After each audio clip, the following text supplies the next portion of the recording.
الحمد لله نحمده ونستعينه ونستغفره ونؤمن به ونتوكل عليه ونعوذ بالله من شرور أنفسنا ومن سيئات أعمالنا من يهده الله فلا مضل له ومن يضلله فلا هادي له ونشهد أن لا إله إلا الله وحده لا شريك له ونشهد أن سيدنا وسندنا وحبيبنا ومولانا محمدا عبده ورسوله أما بعد فقد قال الله تبارك وتعالى في القرآن المجيد أعوذ بالله من الشيطان الرجيم بسم الله الرحمن الرحيم والسابقون الأولون من المهاجرين والأنصار والذين اتبعوهم بإحسان رضي الله عنهم ورضوا عنه وقال النبي صلى الله عليه وسلم أكرموا أصحابي فإنهم خيارهم أو كما قال رسول الله صلى الله عليه وسلم اللهم صل على سيدنا ومولانا محمد في أول كلامنا اللهم صل على سيدنا ومولانا محمد في أوسط كلامنا اللهم صل على سيدنا ومولانا محمد في آخر كلامنا محترم معزز بزرگوں نوجوان بھائیوں اور عزیز دوستوں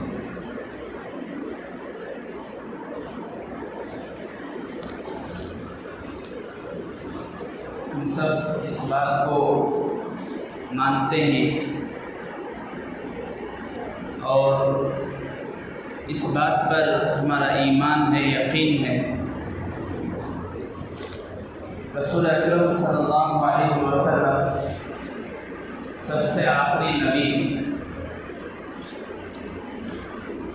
آپ علیہ السلام کو خاتم النبیین کہا جاتا ہے۔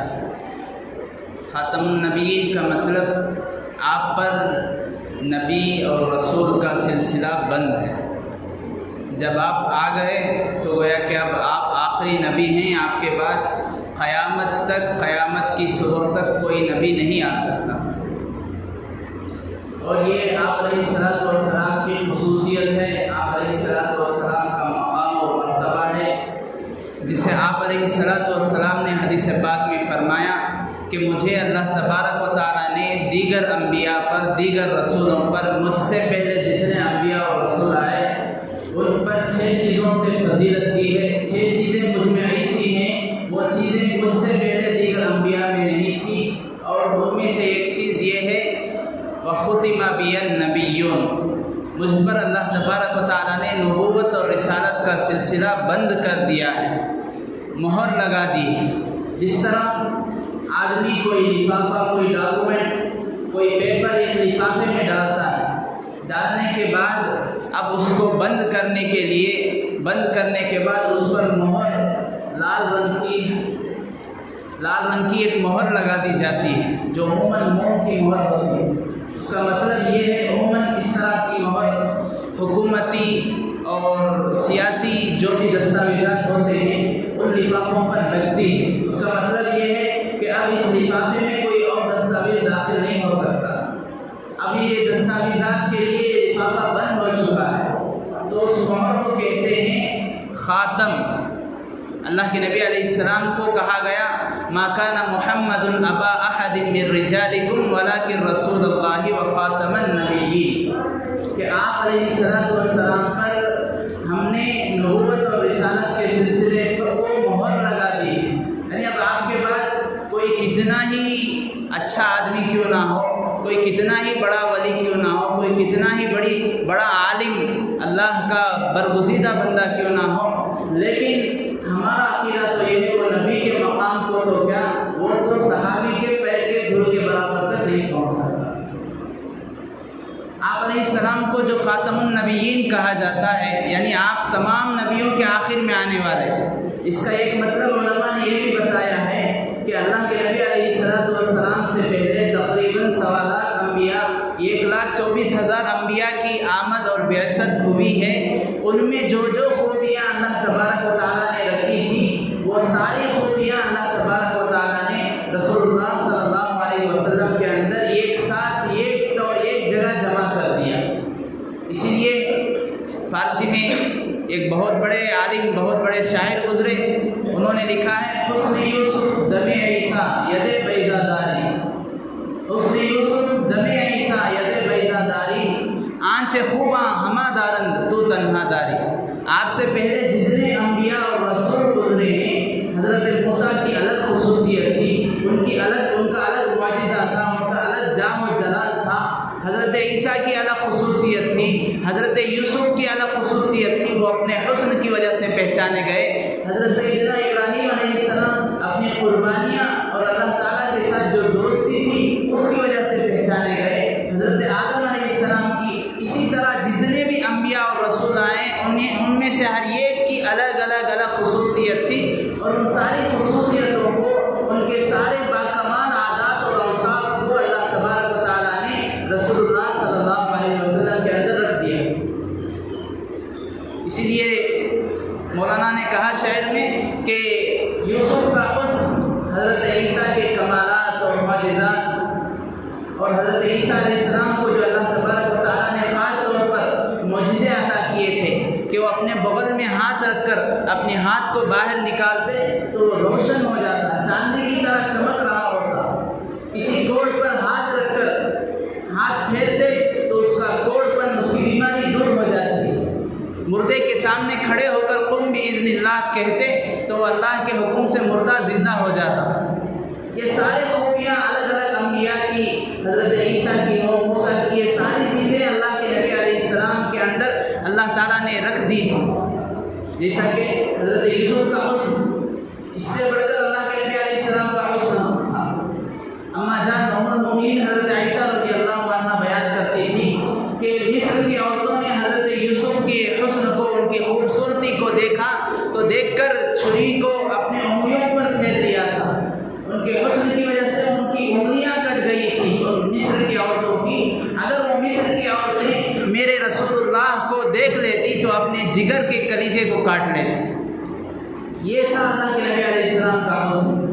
اس طرح جتنے انبیاء کی خصوصیات، ان کی خاص عادتیں بطور معجزہ کے، بطور کمال کے، بطور فضیلت کے اللہ تبارک و تعالیٰ نے ان کے اندر رکھی تھی، ساری کی ساری چیزیں اللہ کے نبی علیہ السلام کے اندر اللہ تبارک و تعالیٰ نے سمو دیا تھا۔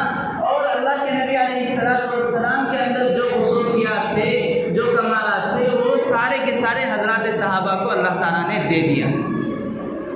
جو 1,24,000 انبیاء کے خصوصیات اور کرامات تھے، بہت اہم بات ہے، وہ اللہ تعالیٰ نے ایک جگہ، ایک ظرف میں، ایک سینے میں، ایک سمندر میں جمع کر دیا۔ وہ ہے رسول اللہ صلی اللہ علیہ وسلم کا صدر مبارک، سینہ مبارک، آپ کا ظرف مبارک، اور آپ کے ظرف مبارک سے، آپ کے سینے مبارک سے وہ سارے 1,24,000 انبیاء کے عادات، اخلاق، ان کے کمالات، معجزات، کرامات، خصوصیات اللہ تعالیٰ نے حضرات صحابہ میں بانٹ دیے۔ اللہ کے نبی علیہ السلام کی صداقت کو لے لیا تو صدیق کہلائے حضرت ابوبکر، اللہ کے نبی علیہ السلام کے عدل و انصاف کو لے لیا تو حضرت عمر جیسا عادل کسی کو نہیں مانا گیا۔ حضرت اللہ کے نبی علیہ السلام کی بہادری، اللہ کے نبی علیہ السلام کی شجاعت کو لے لیا تو حضرت علی رضی اللہ عنہ کو سب سے بہادر کہا گیا۔ حضور اکرم علیہ السلام کی حیا، پردہ داری، عفت و پاک دامنی حضرت عثمان نے لے لیا تو حضرت عثمان کو تمام صحابہ میں سب سے زیادہ باحیا کہا گیا۔ اللہ کے نبی علیہ السلام نے ایک مرتبہ اپنے دولت قدہ میں تشریف فرما تھے، حضرت ابوبکر آئے، اللہ کے نبی نے اجازت دی تھی کہ اندر آ جاؤ، حضرت ابوبکر اندر آ گئے، حضرت عمر آ کر اجازت چاہی، حضرت عمر کو بھی اجازت دے دی اللہ کے نبی نے، ٹھیک ہے اندر آ جاؤ۔ پھر تھوڑی دیر بعد حضرت عثمان آئے اور دروازہ کھٹکھٹایا، پوچھا گیا کون ہے، تو آواز آئی عثمان ہو۔ اللہ کے نبی علیہ السلام جب حضرت ابو بکر آئے، عمر آئے، جس طرح آپ ٹیپ لگا کر تکیے سے بیٹھے ہوئے تھے آپ علیہ السلام، اور آپ کی ران مبارک پر، آپ کے پیر مبارک پر کپڑا نہیں تھا، کھلا تھا، بے تکلف تھے حضرات صحابہ کے درمیان۔ جیسے حضرت عثمان کا نام سنا، اللہ کے نبی علیہ السلام سیدھے سے بیٹھ گئے اور اپنے پیر پر کپڑا ڈال دیا، بالکل درست ہو گئے۔ پھر بعد میں اجازت دی حضرت عثمان کے آنے کے لیے۔ تو پوچھنے والوں نے پوچھا یا رسول اللہ، ابو بکر آئے، ابو بکر کے بعد عمر آئے، آپ نے اسی طرح تکیے سے تکیہ لگا کر آپ آرام فرما رہے تھے، اطمینان سے بیٹھے ہوئے تھے، عثمان آئے تو آپ نے بالکل پردہ کر لیا، اپنے پیر پر پردے کو اور رومال کو آپ نے ڈال دیا، آپ نے اس طرح کیوں کیا؟ آپ علیہ السلام نے فرمایا میں اس شخص سے کیوں پردہ نہ کروں جس سے اللہ اور فرشتے پردہ کرتے ہیں۔ تو اس طرح اللہ کے نبی علیہ السلام کی بات بات خصوصیات، یہ کہ ایک چیز، یہ کہ ایک اوصاف، یہ کہ ایک عادت اللہ تعالیٰ نے بانٹ کر حضرات صحابہ میں بالکل تقسیم کر دیا۔ ایسا نہیں کہ حضرت ابو بکر کے اندر صرف صداقت تھی، سچائی تھی تو انصاف نہیں تھا، ساری عادتیں اللہ کے نبی کے اندر جو جو انہوں نے دیکھی تھی، اللہ کے نبی کی صحبت میں، اللہ کے نبی کی تربیت میں 23 سال انہوں نے زندگی گزاری، تو سارے عادات کو لے لیا تھا، لیکن کسی میں کچھ، کسی میں کچھ، کسی میں کوئی عادت غالب ہوتا ہے۔ کوئی جو ہے ہمارے درمیان بھی کوئی قاری ہوتا ہے، قاری ہونے کے لیے عالم ہونا ضروری ہے، اس کے لیے بھی قرآن حدیث کا پڑھنا ضروری ہے، اس کو بھی عالم کہیں گے، لیکن اس کے اندر اس کا شوق، اس کی رغبت قرآن سے، کوئی عالم ہوتا ہے مفسر کہلاتا ہے، حالانکہ وہ بھی قرآن حدیث کو جانتا ہے، وہ بھی قرات کو، قرآن پڑھنے کے صحیح طریقے کو جانتا ہے، لیکن اس کا شوق قرآن اور قرآن کے سمجھنے میں ہے، وہ اس میں مہارت حاصل کر رہا ہے یا کرنا چاہتا ہے، اس وجہ سے اس کو مفسر کہا گیا ہے۔ کوئی محدث ہوتا ہے، وہ بھی قرآن کو جانتا ہے، قرات کو، قرآن کے تجوید کو جانتا ہے، لیکن اس کی دلچسپی، اس کا شوق، اس کی رغبت حدیث اور حدیث کے سمجھنے میں ہے، اس وجہ سے اس کو محدث کہا جاتا ہے۔ بالکل اسی طرح حضرات صحابہ کرام میں اللہ کے نبی علیہ السلام کی جتنے عادات اور اوصاف آپ علیہ السلام کے تھے، سارے عادتیں ہر ایک صحابی میں اتم طریقے پر، کامل طریقے پر موجود تھے، لیکن کسی میں کچھ عادت، کسی میں کوئی عادت زیادہ غالب تھی اور فوقیت رکھتی تھی۔ بزرگان محترم، یہ وہ مقدس جماعت تھی جس نے اللہ کے نبی علیہ السلام سے 23 سال میں صحبت پا کر وہ سارے چیزوں کو سیکھ لیا تھا، وہ جو ساری چیزیں، جو عادات تھے اللہ کے نبی علیہ السلام کے اندر، آپ سے پہلے دیگر انبیاء کے اللہ تعالیٰ نے رکھ دی۔ اسی لیے فرمایا کہ حدیث پاک میں اللہ کے نبی علیہ السلام نے فرمایا لو ان احدکم انفق مثل احد ذهبا ما بلغ مد احدهم ولا نصيفه۔ میرے صحابہ کا مقام اور مرتبہ، ان کی عظمت، ان کی تکریم، ان کی شان تو یہ ہے کہ اگر تم میں سے کوئی بہت پہاڑ کے برابر، پوری دنیا میں محققین نے اور مورخین نے لکھا ہے جتنے بڑے پہاڑ ہیں پوری دنیا میں، پوری روئے زمین میں، ان میں ایک پہاڑ احد پہاڑ ہے، کئی میل کے فاصلے پر پھیلا ہوا ہے، اگر احد پہاڑ کے برابر بھی کوئی نیک عمل کرے، صدقہ اور خیر خیرات کرے، وہ تب بھی اس صحابی کے مقام تک نہیں پہنچ سکتا جس نے 1 کلو یا آدھا کلو جو یا آٹا صدقہ کیا ہو۔ ایک صحابی نے 1 کلو، 1 سیر یا آدھا سیر کچھ صدقہ کیا ہے، اور میں احد پہاڑ کے برابر اللہ تعالیٰ نے مجھے مال و دولت اور ثروت عطا کی، میں نے سب کچھ اللہ کے راہ میں قربان کر دیا، خرچ کر دیا، پھر بھی میں اس صحابی کے برابر بھی نہیں ہو سکتا۔ وجہ کیا ہے؟ بات کیا ہے؟ حالانکہ دیکھنے میں میرا عمل زیادہ ہے، آپ کے بعد، صحابہ کے بعد آنے والے قیامت تک کوئی آدمی جو مال و دولت اللہ نے اسے عطا کی ہے احد پہاڑ کے برابر، مطلب احد پہاڑ سے بہت زیادہ مال خرچ کر رہا ہے، ایک صحابی کا ایک کھجور آدھا کلو، آدھا سیر یا 1 سیر کی صدقہ کرنے کے برابر نہیں ہو سکتا۔ بات یہ ہے کہ حضرات صحابہ کے بعد جو لوگ عمل کرتے ہیں، جو لوگ حضرات صحابہ کے بعد مال کو خرچ کرتے ہیں، وہ اگرچہ کہ دکھنے میں زیادہ ہو لیکن ان کا اجر تھوڑا ہے، اس کو کہتے ہیں اکثر و عمل، عمل تو زیادہ ہے، حضرات صحابہ کرام کا ایک سیر یا آدھا سیر صدقہ کرنا، اللہ کے راہ میں قربان کرنا، ان کی شان یہ ہے کہ اتنے سے تھوڑے سے عمل پر اللہ تبارک و تعالیٰ بہت زیادہ انہیں اجر عطا کرتے ہیں۔ اس کو کہا جاتا ہے احسن عمل۔ جیسا کہ اس کی مثال، اس سے آگے چلیں، اللہ کے نبی علیہ الصلاۃ والسلام کی زمانہ نبوت، آپ علیہ السلام کی زمانہ رسالت، آپ علیہ السلام نے کتنے سال حضرات صحابہ میں، کتنے سال اللہ کے نبی نبوت ملنے کے بعد باحیات رہے؟ مشہور ہے 23 سال، 40 سال کو اللہ کے نبی علیہ السلام کو نبوت کا تاج پہنایا گیا، 63 سال کی عمر میں اللہ کے نبی علیہ السلام دنیا سے پردہ فرما چکے، تو 23 سال آپ کی زمانہ نبوت ہے، 23 سال آپ کی زمانہ محنت ہے۔ حضرات صحابہ کرام پر حجاز میں، عرب میں، عرب کے اطراف و اکناف میں آپ نے جہاں تک آپ کی ذمہ داری تھی محنت کی، اور آپ کی محنت اور پرورش، آپ کی تربیت کا نتیجہ کیا نکلا؟ 1,24,000 سوالات حضرات صحابہ کرام رضی اللہ عنہم پیدا ہوئے، بنے، سوالات ہیرے موتی نکلے۔ آپ سے پہلے حضرت نوح علیہ السلام آئے، ان کی عمر، ان کی دعوت کی محنت، ان کی کوشش، ان کو نبوت ملنے کے بعد کتنے سال وہ باحیات رہے، کتنے سال اللہ کے دین کو لوگوں تک پہنچاتے رہے۔ قرآن کہتا ہے فَلَبِثَ فِيهِمْ أَلْفَ سَنَةٍ إِلَّا 50 عَامًا۔ حضرت نوح کو نبوت ملنے کے بعد 950 سال انہوں نے محنت کی، ان کا عمل زیادہ تھا، لیکن نتیجہ کیا نکلا؟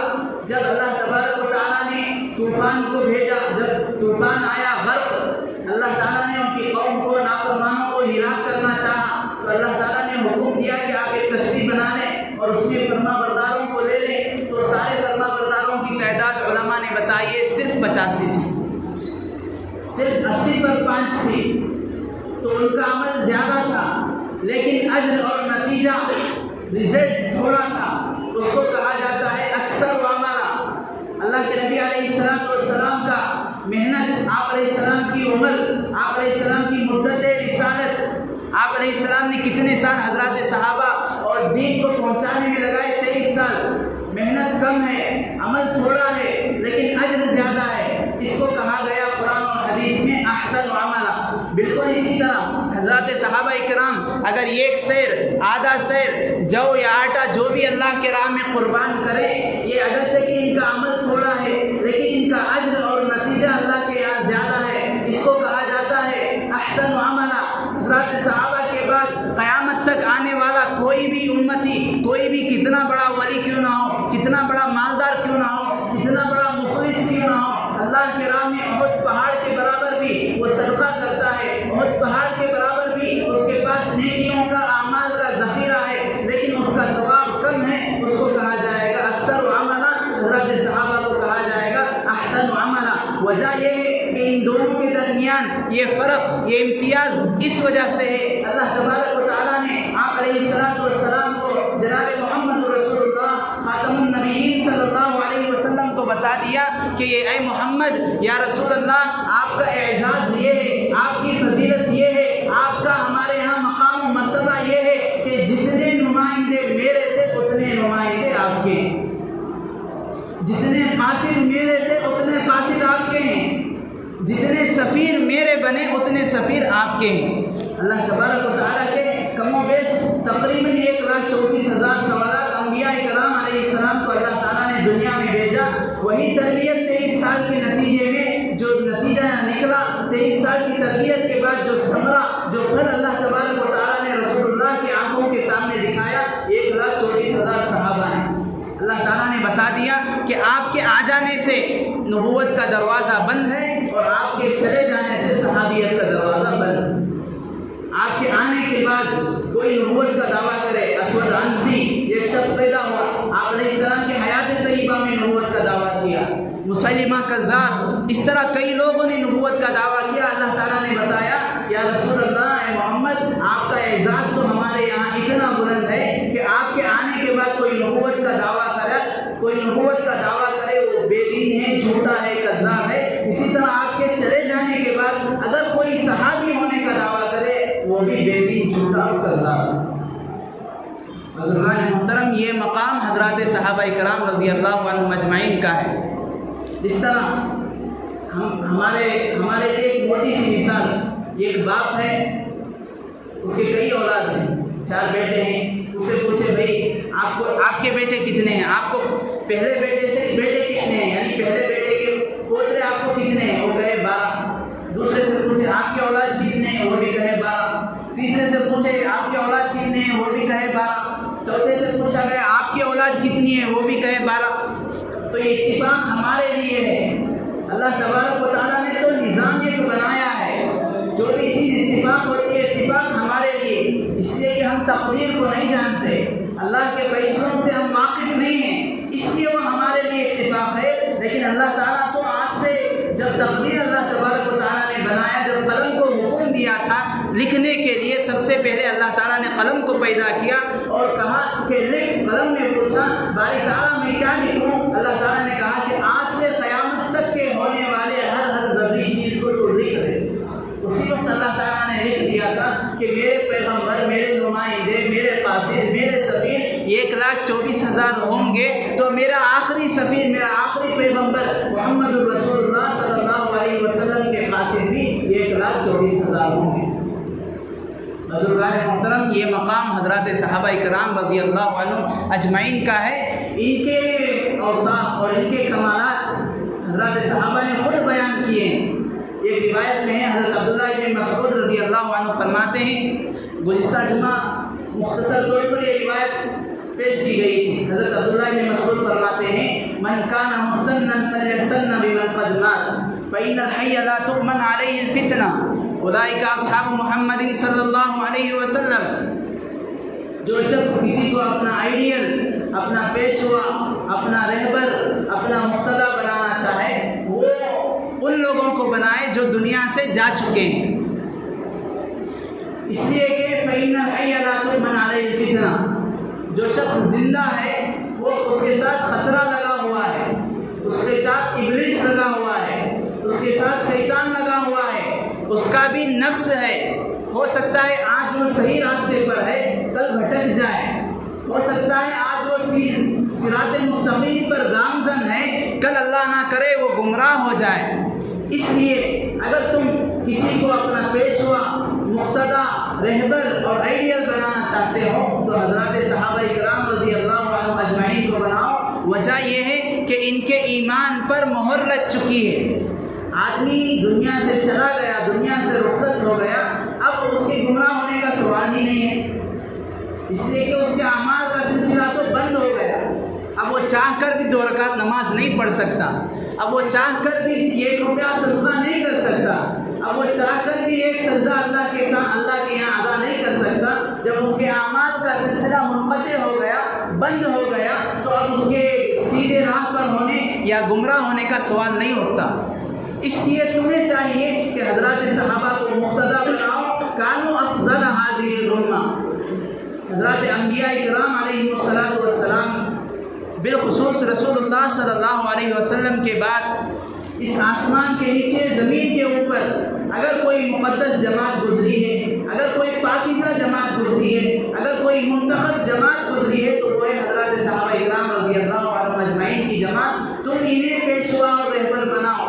یہ بات ارشاد فرما کر حضرت عبداللہ ابن مسعود نے آگے 3 باتیں ارشاد فرمائی، یعنی کسی کو جو رہبر بنایا جاتا ہے، پیشوا بنایا جاتا ہے، کسی کو سامنے رکھ کر ہم اس کے مطابق زندگی گزارنا چاہتے ہیں، اپنی زندگی کو سیدھی پٹری پر، صحیح لائن پر لانا چاہتے ہیں، تو اس کے اندر یہ 3 چیزیں ہونی چاہیے، جو 3 چیزیں کہ حضرات صحابہ کرام رضی اللہ عنہ اجمعین کے اندر تھی۔ پہلی چیز حضرت عبداللہ ابن مسعود نے بیان فرمائی، ابرھا قلوبا، ان کے دل پاک صاف تھے، نفاق سے، کینے سے، کپٹ سے، حسد سے، تکبر سے، دوسروں کی بے عزتی سے، بڑوں کے اکرام نہ کرنے سے، چھوٹوں پر شفقت نہ کرنے سے، ان میں جو زیادہ جاننے والے تھے اس کی تحقیر نہ کرنے سے دل پاک صاف تھے۔ نہ مال کی محبت تھی، نہ جاہ و جلال کی محبت تھی، نہ اولاد کی محبت تھی، ان کے دل پاک و صاف تھے، اور یہی اصل چیز ہے۔ اسی لیے کہا گیا اصل نیکی تو دل کی نیکی ہے، اصل چیز یہی اللہ کے یہاں قابل قبول ہے۔ قرآن نے کہا یوم لا ينفع مال ولا بنون الا من اتى اللہ بقلب سلیم، قیامت کے دن، حشر کے دن، حساب و کتاب کے دن، جزا اور سزا کے دن اللہ تبارک و تعالیٰ کے یہاں نہ مال کام آئے گا نہ اولاد کام آئے گی۔ اگر اس دن کوئی چیز کام آئے گی تو قلب سلیم، پاک و صاف دل، جس دل میں کوئی روگ نہ ہو، جس کا دل کوئی روگی اور بیمار نہ ہو، کسی قسم کا اس کے اندر بیماری، کسی قسم کا اس کے اندر کپٹ، حسد، کینہ، علماء کی بے عزتی، چھوٹوں پر بے شفقتی، ماں باپ کا اکرام، قرآن اور حدیث کی تعلیمات پر عمل نہ کرنا، یہ ساری چیزیں اس کے اندر نہیں ہوتی۔ اللہ تبارک و تعالیٰ ایسے دل کو پسند کرتے ہیں، ایسا دل اس شخص کو کام دیتا ہے جس کا دل قلب سلیم ہو، پاک و صاف ہو، جس کا دل تقوی سے بھرا ہوا ہو۔ اللہ تبارک و تعالیٰ تو صورت کو نہیں دیکھتے، اللہ تبارک و تعالیٰ تو کوئی گورا ہے، کوئی کالا ہے، کوئی عربی ہے، کوئی عجمی ہے، کوئی اونچے خاندان کا ہے، کوئی نچلے خاندان کا ہے، کسی کی حیثیت اونچی ہے، کوئی اعلیٰ حیثیت اور معیار والا ہے، یہ چیز اللہ تبارک و تعالیٰ نہیں دیکھتے۔ حدیث پاک میں اسی لیے اللہ کے نبی علیہ السلام نے فرمایا لا فضل لعربی علی عجمی ولا لعجمی علی عربی ولا لابیض علی اسود ولا لاسود علی ابیض الا بالتقوی کلکم من آدم وآدم من تراب۔ اللہ تعالیٰ نے تمہیں فضیلت نہیں دی ہے، اللہ تعالیٰ نے تمہیں یہ حق نہیں دیا ہے کہ ایک عرب کا رہنے والا کہے میں عجم سے، یعنی جو عربی نہیں ہے میں اس سے افضل ہوں، یا جو عجمی ہے یعنی جو عرب کا نہیں رہنے والا ہے وہ یہ کہے کہ میں عرب سے افضل ہوں، یہ اسے حق نہیں ہے۔ گورے کو یہ حق اللہ تعالیٰ نے نہیں دیا کہ وہ کالے پر فخر کرے، کالے کو اللہ تعالیٰ نے یہ حق نہیں دیا کہ وہ گورے پر فخر کرے۔ اگر اللہ کے یہاں کسی چیز کا مقام ہے، مرتبہ ہے، کوئی چیز قابل فخر ہے، کوئی چیز اللہ کے یہاں تولی جاتی ہے الا بالتقوی، وہ ہے تقوی والی چیز، وہ ہے قلب سلیم، جس دل میں تقوی اللہ تعالیٰ نے رکھا ہو، جو دل اللہ کے یہاں تقوی کو لے کر آئے۔ ہم یہ سمجھتے ہیں تقوی بہت بڑی چیز ہے، قرآن نے کہا الا ان اولیاء اللہ لا خوف علیہم ولا هم يحزنون الذین آمنوا وكانوا يتقون۔ تقوی بہت آسان چیز ہے، جو لوگ ایمان لائے، الذین آمنوا، ایمان ان کے اندر ہو، وكانوا يتقون، اور تقوی اس کے اندر ہو۔ میں جمعہ کی نماز کے لیے آیا، جمعہ کے وقت مجھ سے کیا چاہا جا رہا ہے، وہ حال وہ وقت مجھ سے کیا تقاضا کرتا ہے، اس تقاضے کو پورا کرنے کا نام تقوی ہے۔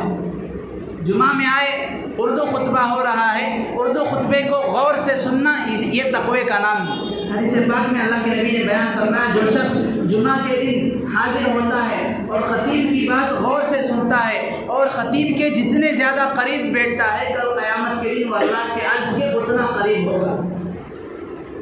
جمعہ کی عربی خطبہ ہو رہا ہے، جمعہ کے عربی خطبے کے وقت صلاۃ و کلام سے منع کیا گیا، بات چیت سے اور نماز پڑھنے سے منع کیا گیا۔ اذا خرج الامام لا صلاۃ ولا کلام، جب امام عربی خطبہ دینے کے لیے ممبر پر چڑھ جائے، ممبر کے لیے نکل پڑے، تو نہ کوئی نماز ہے نہ کوئی بات چیت ہے۔ یہ ادب، ان آداب کی رعایت کرنا اس کا نام تقوی ہے۔ بہت سارے لوگ جمعہ کے موقع پر، خصوصاً عربی خطبے کے موقع پر بات چیت تو نہیں کرتے، لیکن جو بات چیت کر رہا ہے اس کو منع کرتے ہیں، اس کو روکتے ہیں، یہ بھی تقوی کے خلاف ہے، یہ بھی عربی خطبے کے آداب کے خلاف ہے۔ علماء نے کہا اگر کوئی شخص بیٹھا ہوا ہے، جمعہ کا عربی خطبہ سن رہا ہے، اس کے بازو میں کوئی شخص یا بچہ بات کر رہا ہے، اس نے اسے روکا، خاموش رہے، یہ کہنا بھی عربی خطبے کے خلاف ہے، آداب اور سنت کے خلاف ہے، اور اس کی رعایت کرنا تقوی ہے۔ باپ ہے بچوں کے حقوق ادا کر رہا ہے، تقوی پر ہے۔ بیٹا ہے ماں باپ کے حقوق کو سمجھ رہا ہے، تقوی پر ہے۔ شوہر ہے بیوی کے حقوق کو سمجھ کر ادا کرنے کی کوشش کر رہا ہے، اس کے اندر گویا کہ تقوی کی جھلک ہے۔ بیوی ہے شوہر اور اپنے ساس سسر کے حقوق کو سمجھ رہی ہے، اس کے اندر بھی تقوی ہے۔ آدمی جس ماحول میں ہو، جس وقت میں گزر رہا ہے اور جو حال اس پر آیا ہے، اس حال کے تقاضے کو پہچان کر اس کی رعایت کرنا، اس کا نام تقوی ہے۔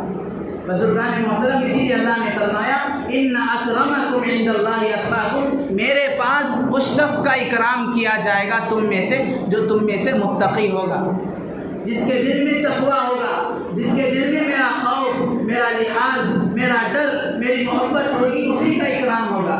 اور یہ چیز حضرات صحابہ اکرام رضی اللہ عنہم اجمعین کے اندر تھی. اسی لیے حضرت عبداللہ ابن مسعود نے فرمایا کہ پہلی چیز یہ تھی حضرات صحابہ میں ابر رہا قلوباً، دل پاک و صاف، دل بالکل دودھ کے جیسے دھلے ہوئے تھے، ان کے اندر کسی کے متعلق خوف نہ تھا سوائے اللہ کے. ان کے دل پاک و صاف تھے کینے سے، کپٹ سے، حسد سے، اور ان کے دلوں میں تقویٰ بھرا ہوا تھا. تقویٰ ایسا تھا ان کے دلوں میں، الزمہم کلمۃ التقویٰ، اللہ تعالیٰ نے ان کے لیے تقوی کی مثال کو لازم کر دیا. لازم یہ لفظ اردو میں آتا ہے، عربی میں بھی اس کو بولا جاتا ہے لازم. لازم کسے کہتے ہیں؟ ایک موٹی سی مثال، جیسے آگ کے لیے گرمی لازم ہے. کوئی یہ کہے کہ یہ آگ ہے لیکن آگ ٹھنڈی ہے، آگ گرم نہیں ہے، تو یہ ہو نہیں سکتا. اگر آگ ہے تو گرمی لازم ہے. برف ہے، برف کے لیے ٹھنڈا ہونا ضروری ہے. کوئی یہ کہے کہ برف ہے لیکن ٹھنڈا نہیں ہے تو ہو نہیں سکتا. جس طرح برف کے لیے ٹھنڈا ہونا ضروری اور لازم ہے، جس طرح آگ کے لیے گرم ہونا ضروری اور لازم ہے، اسی طرح حضرات صحابہ کے دلوں کو اللہ تعالیٰ نے تقوی کے لیے لازم کر دیا تھا.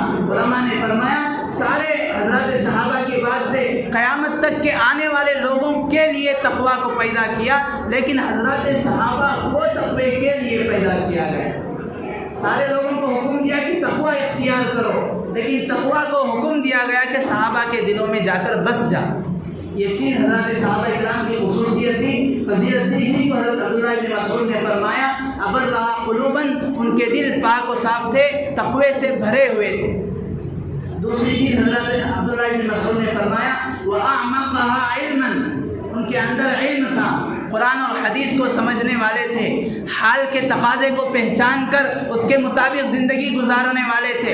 میں نماز پڑھ رہا ہوں تو نماز کے متعلق شریعت نے مجھے کیا رہبری دی ہے، شریعت نے مجھے کیا سیکھ دی ہے، شریعت کا مجھے کیا درس اور سبق ملتا ہے. میں روزہ رکھتا ہوں تو اس کے لیے میرے لیے کیا امور ہیں، کیا آداب ہیں. میں شوہر ہوں تو میرے لیے کیا آداب ہیں. میں بیوی، اگر میری بیوی ہے تو اس کے لیے کیا آداب اور کیا مستحبات ہیں، کیا شریعت نے رہبری کی ہے باپ کے لیے، بیٹے کے لیے. اس طرح یہ چیز حضرات صحابہ اکرام کے اندر موجود تھی. جو بھی جس درجے کا صحابی تھا وہ اپنے حال کے تقاضے کو پہچانتا تھا. اسی لیے ہم جانتے ہیں صحابہ میں کوئی صرف بڑی عمر کے نہیں تھے، چھوٹی عمر کے بھی تھے صحابہ میں، اور جوان عمر کے بھی تھے، اور بڑے عمر کے حضرات صحابہ اکرام بھی تھے. حضرت حسنین، حضرت حسین اور حضرت حسن رضی اللہ عنہما تھے. یہ بچے تھے لیکن ان کے اندر جو چیز صحابی ہونے کے لیے ہونی چاہیے تھی وہ چیز بدرجہ اولا موجود تھی. اگر کوئی جوان ہے تو وہ یہ نہیں سمجھتا تھا کہ میرے لیے وہ چیز آگے جا کر اختیار کرنی چاہیے، ایسی نہیں، بلکہ اگر وہ جوان ہے، بوڑھا ہے، مرد ہے، عورت ہے، تو ان کے اندر وہ اپنی عمر کا تقاضا صحابی ہونے کے لیے کیا ہونا چاہیے تھا وہ چیز ان کے اندر موجود تھی. تیسری چیز حضرت عبداللہ ابن مسعود نے فرمایا وَأَقَلَّهَا تَكَلُّفًا، بے تکلفی کم تھی، تکلفات زیادہ نہیں تھے.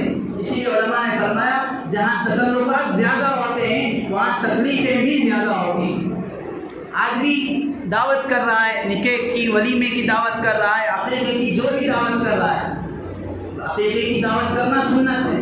اللہ کے نبی نے فرمایا اولم ولو بشاۃ، ولیمے کی دعوت کرنا سنت ہے. آپ نے فرمایا ولیمہ کرو اگرچہ کہ ایک بکرے ہی یا ایک بکری کے ذریعے سے کیوں نہ ہو، اس کے ذریعے سے بھی ولیمہ ہو سکتا ہے.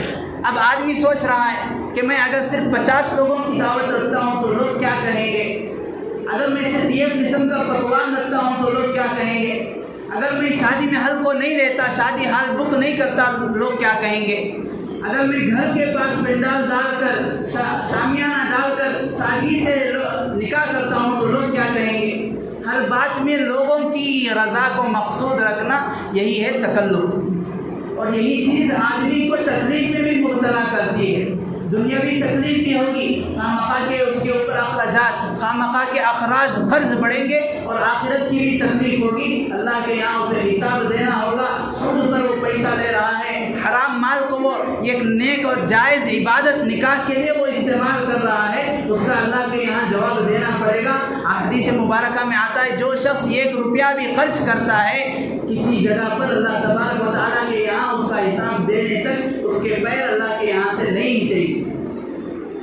لا يزال قدم ابن آدم حتى يسأل عن 5، ابن آدم آدم کی اولاد کے قدم اللہ کے یہاں سے اس وقت تک نہیں ہلیں گے جب تک 5 چیزوں کا سوال اس سے نہ کیا جائے۔ ان میں سے ایک چیز یہ ہے، اس سے یہ سوال نہ کیا جائے جب تک اللہ نہ پوچھ لے کہ مال تو نے کہاں سے کمایا اور کہاں خرچ کیا۔ اس کا مکمل 100% حساب جب تک نہیں دیتا اللہ کے یہاں سے، اللہ کے سامنے سے اس کے قدم نہیں سکتے، نہ اس کو جانے کی اجازت ہوگی۔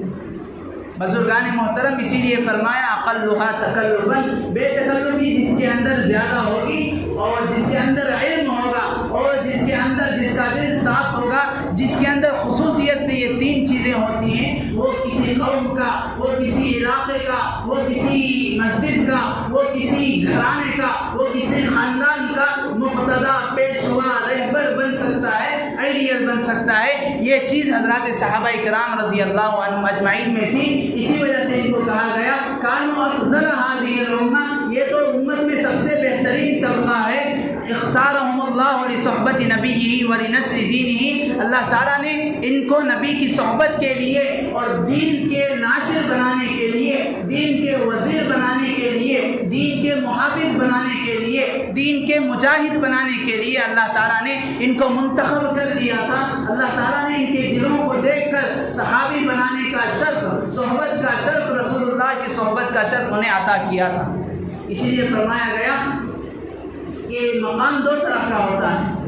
آدمی جو بھی مقام اور مرتبے پر پہنچتا ہے وہ 2 طرح کا مقام ہوتا ہے۔ ایک ہے مقام کسبی، آدمی کوشش کرتا ہے، آدمی محنتیں کر رہا ہے، 5 وقتہ نماز پڑھ رہا ہے، روزے اس کے زندگی میں ہیں، فرائض اس کی زندگی میں ہیں، سنتیں اس کی زندگی میں ہیں، نوافل کثرت سے پابندی سے کرتا ہے، تہجد کا پابند ہے، اتنا سب کچھ فرائض، سنن، واجبات، مستحبات کی رعایت اور اہتمام کے ساتھ ساتھ اگر کوئی زندگی گزار رہا ہے تو ایک مقام پر پہنچ سکتا ہے، ولی بن سکتا ہے، قطب بن سکتا ہے، ابدال بن سکتا ہے، غوث بن سکتا ہے۔ لیکن یہ مقام کسبی ہے، آدمی محنت کر کے حاصل کر سکتا ہے۔ جس طرح دنیا میں آدمی محنت کر کے مال کے اعتبار سے، مرتبے کے اعتبار سے مقام پر پہنچ سکتا ہے، لیکن ایک اور مقام ہے، وہ ہے وہابی۔ اللہ تبارک و تعالیٰ کسی کو عطا کرتا ہے، اس مقام تک کوئی نہیں پہنچ سکتا، چاہے دنیا کے سارے لوگ محنت کر لیں، سارے لوگوں کی محنت کو بھی اگر ملا لیا جائے، سارے لوگوں کی مشقت، تہجدیں، نوافل، فرائض، سنتیں، حج، روزے، نمازیں، سب کو بھی ملا لیا جائے، وہ سب ملا کر بھی ایک صحابی کے برابر، ان کے پیر کے برابر بھی نہیں ہو سکتے۔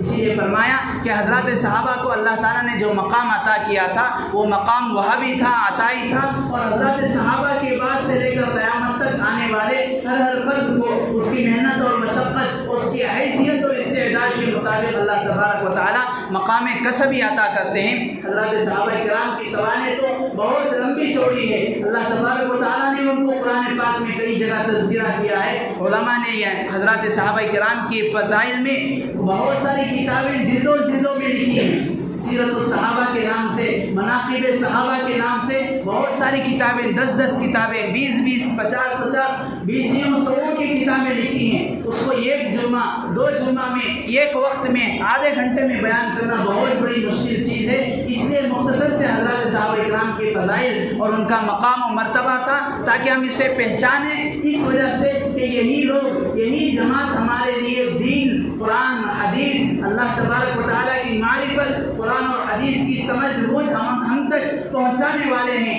اگر ان پر سے اعتماد اٹھ جائے، اگر ان پر سے مقام و مرتبہ، اگر ان کا مقام، اگر ان کی شان ہمارے نظروں میں گر جائے، گھٹ جائے، تو ہمارا دین، ہمارا قرآن، ہماری حدیث، ہماری تفسیر، اللہ تبارک و تعالیٰ کی معرفت سب بے بنیاد ہو جاتی ہیں۔ صحابہ پر اعتماد، صحابہ پر بھروسہ، صحابہ کی محبت، صحابہ کی پہچان، صحابہ کو آئیڈیل اور نمونہ بنانا، یہ ہمارے لیے دین اور دنیا دونوں کی کامیابی ہے۔ اللہ تبارک و تعالیٰ سے دعا ہے، اللہ تبارک و تعالیٰ کہنے سننے سے زیادہ صحیح معنوں میں حضرات صحابہ کے مقام کو، ان کی عظمت کو پہچان کر ان کو اپنا رہبر اور پیشوا بنا کر زندگی گزارنے کی توفیق عطا فرمائے۔ آمین۔ وآخر دعوانا ان الحمد للہ رب العالمین۔